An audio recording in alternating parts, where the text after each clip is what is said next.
ధనాన్ని కూడగట్టుకోవడానికి వీళ్ళ యొక్క ఆకృత్యాలు కొనసాగుతున్న కాంగ్రెస్ పార్టీవి ఒక్కసారి మీరందరూ కూడా అర్థం చేసుకోవాల్సిందిగా కోరుతా ఉన్నాను.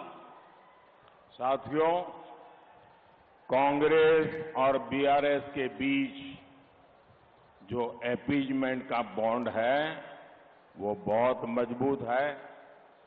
इतने वर्षों से इन दोनों ने जैसे हैदराबाद को एमआईएम को लीज पर दे रखा था, पहली बार किसी ने एमआईएम को चुनौती दी तो बीजेपी ने दी। बीजेपी की चुनौती से एमआईएम तो घबराई हुई है, उससे ज्यादा कांग्रेस और बीआरएस घबराए हुए हैं। हैदराबाद में दोनों पार्टियां एमआईएम को जितवाने में लगी है, दोनों उनको साथ दे रही है। మిత్రులారా, కాంగ్రెస్ పార్టీ బీఆర్ఎస్ పార్టీ ఈ రెండు పార్టీలు బుజ్జగింపు రాజకీయాలు, సంతుష్టికరణ రాజకీయాలు ఏ రకంగా వీళ్ళ మీద ఒక బాంధవ్యం నెలకొన్నదో అది పటిష్టమైనటువంటి అది బాంధవ్యం. ఈ రోజు ఇన్ని సంవత్సరాల తర్వాత, ఇన్ని దశాబ్దాల తర్వాత హైదరాబాద్ లో ఈ యొక్క మరి ఎంఐఎం కు ఈ రెండు పార్టీలు పూర్తిగా హైదరాబాద్ ను వారికి దారాదత్తం చేశారు. మొదటిసారిగా ఇవాళ ఎంఐఎం కు ఇవాళ కంపరం పుడుతా ఉన్నది, ఎంఐఎం కు ఆందోళన కలుగుతా ఉన్నది. ఇవాళ భారతీయ జనతా పార్టీ హైదరాబాద్ లో ఎంఐఎం కు ధీటైనటువంటి పోటీ ఇవ్వడం వల్ల ఏ రకంగా బీఆర్ఎస్ కాంగ్రెస్ రెండు పార్టీలు కలిసి ఎంఐఎం ను గెలిపించడానికి ఎన్ని పన్నాగాలు పడుతున్నారో, ఎన్ని కుట్రలు పడుతున్నారో ఇవాళ ఎంఐఎం అయితే పూర్తిగా ఇవాళ మళ్ళా చిట్టిపోతా ఉన్నది, పూర్తిగా ఆందోళన వ్యక్తం చేస్తున్నది. దానికి మించి ఇవాళ కాంగ్రెస్ బీఆర్ఎస్ కూడా ఎక్కడ ఎంఐఎం ఓడిపోతాయనేటువంటి బాధను వారు వ్యక్తం చేస్తా ఉన్నారు.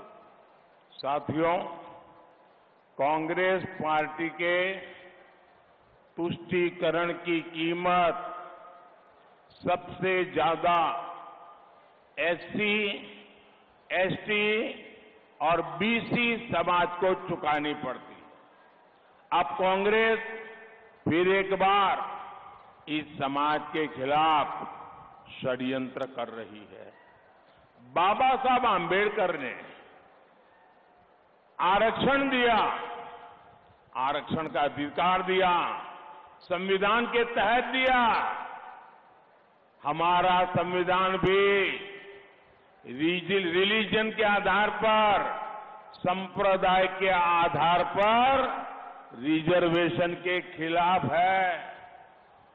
बाबा साहब आंबेडकर भी संप्रदाय के आधार पर रिजर्वेशन के खिलाफ रहे हैं, लेकिन कांग्रेस आपका रिजर्वेशन छीनकर, आप में डाका डालकर, आप में से लूट चलाकर आपको बाबा साहब आंबेडकर ने जो रिजर्वेशन दिया है वो छीनकर अपने वोट बैंक को देना चाहती है।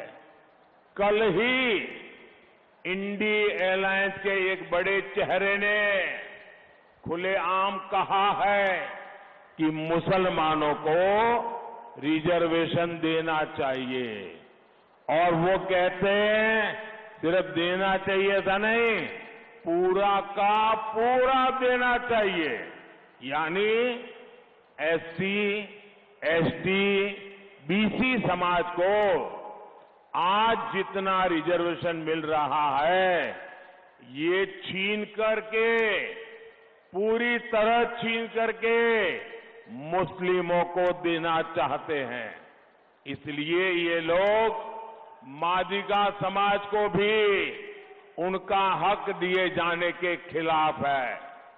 మిత్రులారా, కాంగ్రెస్ పార్టీ ఈ సంతుష్టికరణ రాజకీయాలు ఏ స్థాయికి ఇవాళ వెళ్ళాయంటే, ఇవాళ డాక్టర్ బాబాసాహెబ్ అంబేద్కర్ రాజ్యాంగంలో పొందుపరిచినటువంటి సామాజిక వివక్ష గురైనటువంటి ఎస్సీ, ఎస్టీ, బీసీలకు ఉన్న రిజర్వేషన్లను ఏ రకంగా గండి కొట్టి అవి కేవలము ఓటు బ్యాంకు రాజకీయాల్లో భాగంగా ముస్లింలకే చెందాలని చెప్పి ఇవాళ కాంగ్రెస్ నాయకులు మాట్లాడుతున్నారు.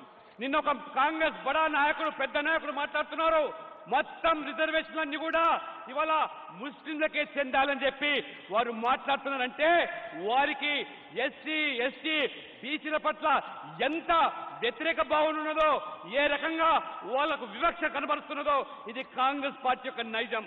మరి అదే రకంగా ఇవాళ సమాజంలో ఎస్సీ వర్గీకరణలో భాగంగా మాదిగలకు న్యాయం చేయాలని చెప్పి ఇక్కడ మాదిగలు కొడతా ఉంటే ఇవాళ ఆ మాదిగలకు వ్యతిరేకంగా ఇవాళ కాంగ్రెస్ పార్టీ రిజర్వేషన్లన్నీ కూడా ఇవాళ ముస్లింలకే చెందాలి మాట్లాడుతున్నదంటే ఒక్కసారి మీరు ఆలోచన చేయాలి.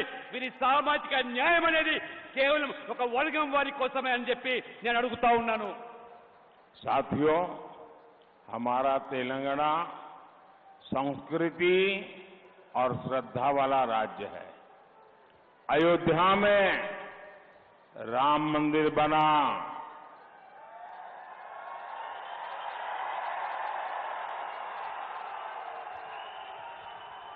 अयोध्या में राम मंदिर बना, उसके स्तंभ और दरवाजे के लिए जो जरूरी चीजें थी वो हमारे तेलंगाना के लोगों ने भेजी है.